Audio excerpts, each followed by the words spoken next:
आज हम स्टार्ट कर रहे हैं स्थिति विज्ञान, बीएससी बीएड थर्ड ईयर की जो बुक है स्थिति विज्ञान, उसका लास्ट टॉपिक है गुरुत्व केंद्र, सेंटर ग्रेविटी।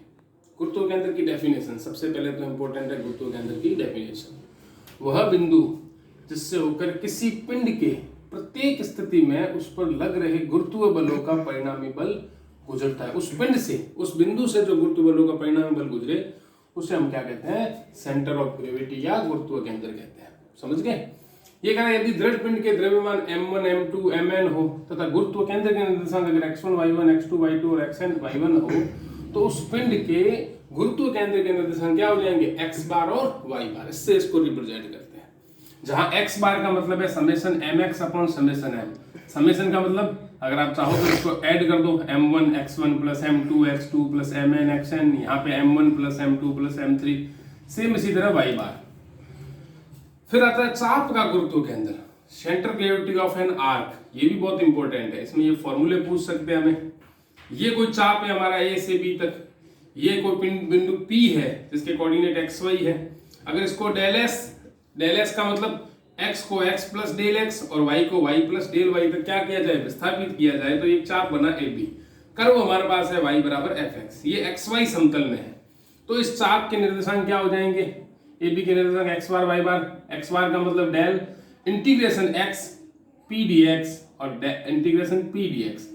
p बराबर c अगर कांस्टेंट हो तो उसको x dx और ds में रिप्रेजेंट करते हैं। ये ds वही चाप की लंबाई है जो हमने फर्स्ट ईयर में पढ़ी हुई है, root of 1 plus dy by dx का होल स्क्वायर। समझ के बात को? 3-4 तरह की होती है, कार्तीय निर्देशांकों के रूप में भी होती है, ये प्राचलिक पैरामीटर रूप में भी होती है और ये ध्रुवीय रूपों में भी होती है। इन फॉर्मूलों पे ही हमारे क्वेश्चन बनते हैं।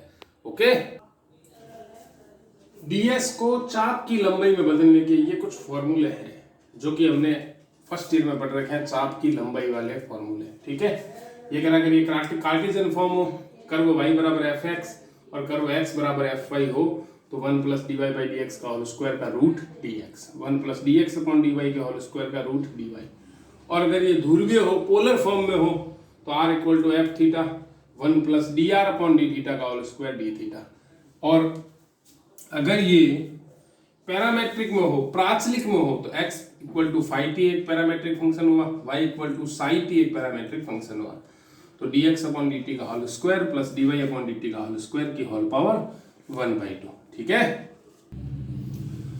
देखो इधर इस चाप की लंबाई पर एक क्वेश्चन करते हैं। ये कह रहा है केंद्र पर 2 अल्फा बनाने वाले वृत्तीय चाप का गुरुत्व केंद्र ज्ञात करना है हमें। ये हमारा वृत्तीय चाप है, छोटा सा a से b तक जो हमने डायग्राम में पढ़ा था। अगर ये थीटा है तो ये डेल थीटा, ये बिंदु P हमारा जो xy था, P से Q गए थे तो हमने पढ़ा था x plus del x, y plus del y।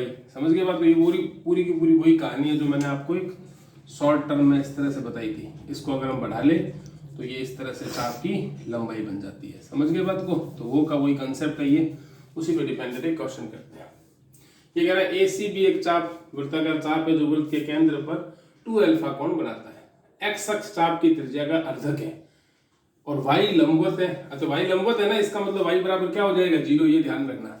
तो ACB में गुरुत्व केंद्र क्या हो गया? x बार y बार।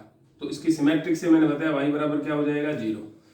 चाप पर P तथा Q समीप्य बिंदु है तो कोण POX बराबर थीटा और कोण QOX बराबर theta plus del theta. P से यहां जाएंगे तो क्या बनेगा?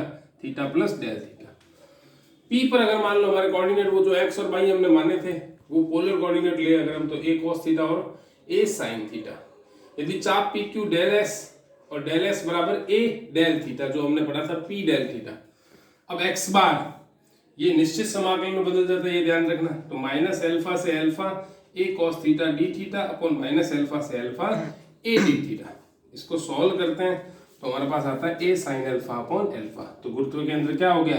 तो त्रिज्या के अर्धक हो a sin अल्फा बटा अल्फा कॉमा 0। तो इस टॉपिक में हमारे इंपॉर्टेंट गुरुत्व केंद्र की परिभाषा और वो डिफरेंट दे रखे हैं, दृढ़ पिंड के वो, चाप की लंबाई के वो, कार्टेशियन पोलर वगैरह के निर्देशांक और इस तरह के 1-2 एग्जाम्पल। ओके, अब देखो इधर अगला क्वेश्चन।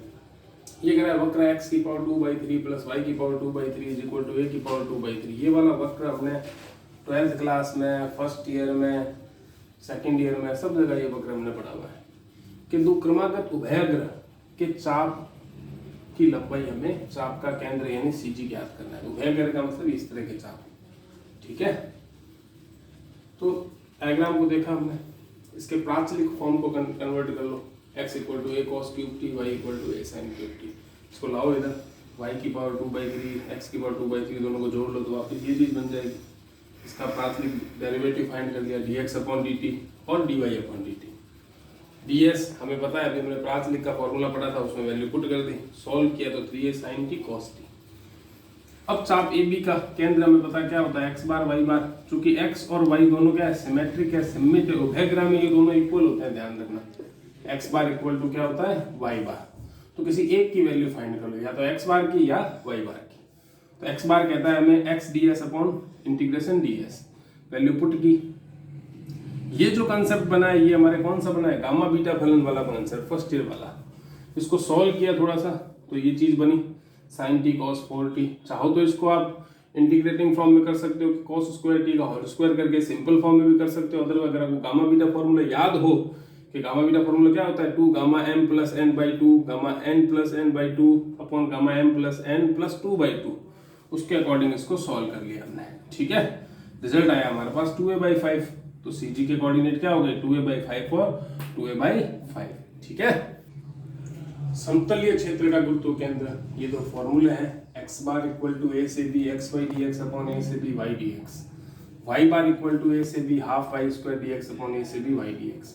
और परिबद्ध क्षेत्र यानी ABCD से कोई परिबद्ध हो, ABCD से अगर क्या हो, कोई परिबद्ध एरिया हो, तो उसका ABCD, तो अगर हमें गुरुत्व केंद्र ज्ञात करना हो तो फॉर्मूला क्या हो जाएगा, हाफ c से d x स्क्वायर dy और c से d x dy, y bar equal to c से d yx dy और c से d x dy। ये दोनों फॉर्मूले हमें याद रखने हैं, ठीक है।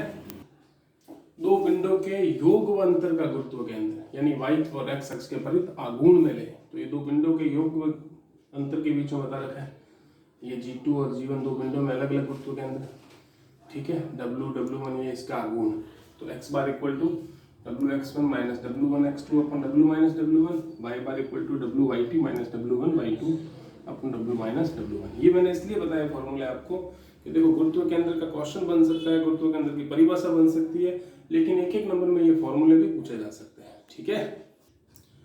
देखो इधर, हालांकि हमने गुरुत्व केंद्र की परिभाषा, उसके फॉर्मूले, उससे रिलेटिव कुछ एग्जाम्पल और पिंडों के लिए फॉर्मूले पढ़े हैं, लेकिन फिर भी इस फॉर्मूले पे एक क्वेश्चन पढ़ते हैं, लास्ट इंपॉर्टेंट डेफिनेशन है, वो कुछ क्वेश्चन है।